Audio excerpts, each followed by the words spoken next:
Hello friends, CKD stock market news channel में आप सभी का स्वागत करता हूं। और देखिए, आज मैं आपके सामने कुछ एक मिड कैप कैटेगरी के बेहतरीन म्यूचुअल फंड्स की बात करूंगा। जुड़े रहिए CKD stock market news channel के साथ। मेरे दोस्त, चैनल को सब्सक्राइब कीजिएगा, वीडियो को लाइक कीजिएगा। चैनल को जब आप सब्सक्राइब करते हैं तो काफ़ी मोटिवेशन मिलता है। जो मैंने आपके लिए पहला मिड कैप कैटेगरी का म्यूचुअल फंड रखा हुआ है उसका नाम है नन अदर देन HDFC। जी हाँ, HDFC mid cap opportunities fund direct plan growth. 47,846 crore का असेट साइज है।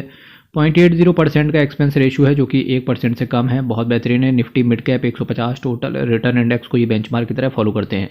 मेरे मित्र, शेयर मार्केट पिछले 2 दिनों से काफ़ी ज़्यादा गिरावट देखने को मिली। होप सो कि लमसम किया होगा लोगों ने, पर हुआ क्या कि कई सारे लोग बहुत सारा पैसा लेके रख लेते हैं और वो एक साथ पैसे को डिप्लॉय कर देते हैं। मेरे मित्र, देखिए, ये महीना आपको खरीदने का मौका देगा, तो ठीक है, कोशिश करें कि थोड़ा थोड़ा अमाउंट लमसम में डालें, सारा पैसा एक साथ ना डालें। ठीक है, बहुत अच्छे से इन्वेस्ट करें और साथ ही साथ जितना भी पैसा आप डालें तो एक बार अपने फाइनेंशियल एडवाइजर से पर्सनल तौर पे जरूर पूछ लीजिएगा। ठीक है, 1 साल के अंदर निकलने की कोशिश करोगे तो ये म्यूचुअल फंड आपसे अलग से 1% का एग्जिट लोड भी आपको काट के पेमेंट करेगा। 10 साल में देखिए, इस म्यूचुअल फंड ने 713% का रिटर्न दिया है।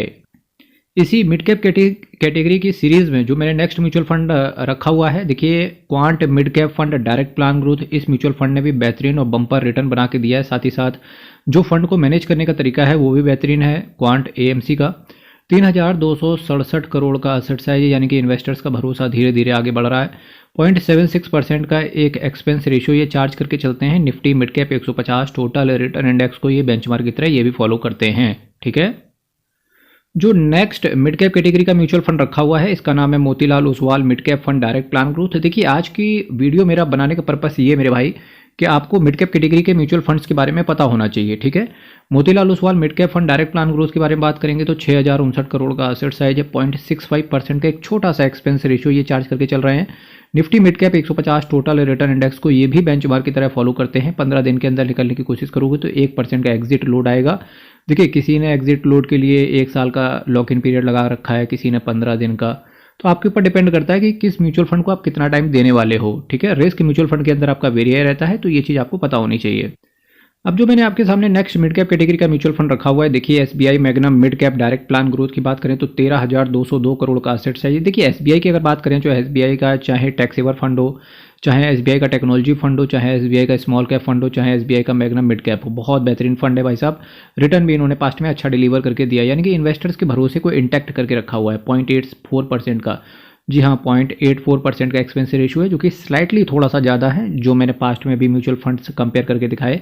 5.29% का कैश होल्ड करके चल रहे हैं। Nifty mid cap 150 total return index को भी ये फॉलो कर रहे हैं, यानी कि जितने भी अभी तक मैंने म्यूचुअल फंड बताए आपको, सभी निफ्टी मिड कैप 150 को टारगेट करके चल रहे हैं। अब इसका क्या मतलब हुआ?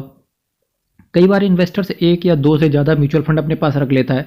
1-2 म्यूचुअल फंड तो काफ़ी हद तक ठीक है, पर पर्टिकुलरली सेम कैटेगरी से 4-5 म्यूचुअल फंड रख लेना, वो कहीं ना कहीं थोड़ा सा समझदारी वाला डिसीजन नहीं होता है। क्योंकि जब सभी म्यूचुअल फंड एक ही बेंचमार्क फॉलो कर रहे हैं, इसका मतलब क्या हुआ कि जब एक म्यूचुअल फंड गिरेगा तो दूसरा भी गिरेगा। तो इस तरीके से चीज़ें देख लेना आप।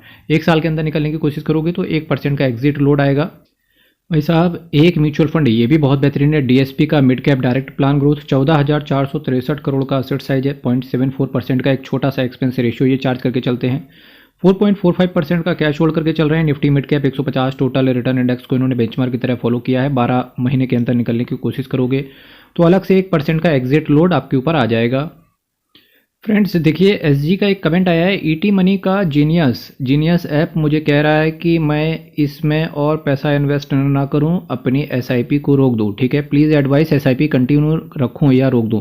देखिए, ET मनी आपसे कह रहा है ना ये चीज़, तो आप ET मनी के जीनियस से आप ये पूछो कि वो ऐसा क्यों बोल रहा है, कि क्या कुछ दिक्कत है क्या इस एसेट मैनेजमेंट कंपनी के बारे में। क्योंकि मैं कोई डायरेक्टली कमेंट नहीं कर सकता। अगर मैंने बाई चांस या मैं कर देता हूँ या कोई और कमेंट कर देता है तो होगा क्या? देखिए, अगर ये म्यूचुअल फंड वाकई में बकवास हुआ या कुछ दिक्कत आने वाली है तो पैसा किसका डूबेगा? आपका डूबेगा। अगर इस म्यूचुअल फंड में कोई दिक्कत ना आई और इसने अगर बम्पर रिटर्न बना के दिया तो अपॉर्चुनिटी कॉस्ट किसकी खत्म होगी? आपकी खत्म होगी। तो दोनों ही सूरतों में आपके ऊपर कुछ लाइबिलिटीज़ या कुछ दिक्कतें आ सकती हैं। ठीक है, तो इस वजह से जो आपको पर्टिकुलरली ये चीज़ बता रहा है आप उससे पूछिए, या ET मनी के कस्टमर केयर से पूछिए वो ऐसा क्यों बोल रहा है। उसके बाद में आप यहाँ पर कमेंट कर देना। काफ़ी सारे इन्वेस्टर्स को आपके माध्यम से कुछ अच्छी चीज़ों के बारे में पता चलेगा। ठीक है, बहुत बहुत धन्यवाद।